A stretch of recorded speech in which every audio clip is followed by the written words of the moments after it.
اہم خبر کے حوالے سے اپڈیٹ کر رہے ہیں۔ کراچی کے یوسف پلازا تھانے کی حدود میں فائرنگ سے پولیس اہلکار شہید ہو گیا ہے۔ واقعہ راشد مناس روڈ کشتی چوک پر پیش آیا ہے۔ پولیس اہلکار کی پیٹھ میں گولی لگی ہے۔ شہریار علی AVLC شریف آباد میں تعینات تھا۔ اہم خبر کے حوالے سے اپڈیٹ کر رہے ہیں، آپ کو بتاتے چلیں افسوسناک خبر ہے۔ کراچی کے یوسف پلازا تھانے کی حدود میں فائرنگ سے پولیس اہلکار شہید ہو گیا ہے۔ واقعہ راشد مناس روڈ کشتی چوک پر پیش آیا ہے۔ پولیس اہلکار کے پیٹ میں گولی لگی ہے۔ شہریار علی AVLC شریف آباد میں تعینات تھے۔ رضوان شاہ سے تفصیلات جان لیتے ہیں۔ رضوان بتائیے گا اس حوالے سے۔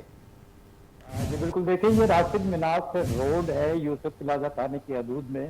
وہاں پہ الگ صبح ایک پولیس اہلکار جس کا نام شہریار بتایا جاتا ہے، وہ جا رہا تھا کہ اس کو نامعلوم ملزمان نے اس پر فائرنگ کی، اس کے پیٹ میں گولی لگی، جس پر اطلاع پر فوری طور پر علاقائی جو پولیس ہوتی ہے موقع پر پہنچی اور زخمی اہلکار کو طبی امداد کے لیے اسپتال منتقل کیا۔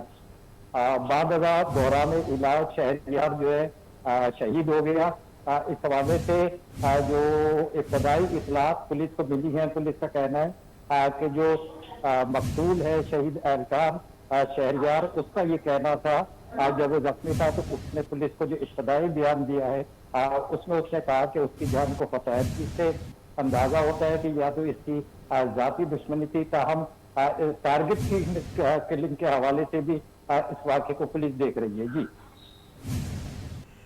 تفصیلات کے لیے شکریہ رضوان۔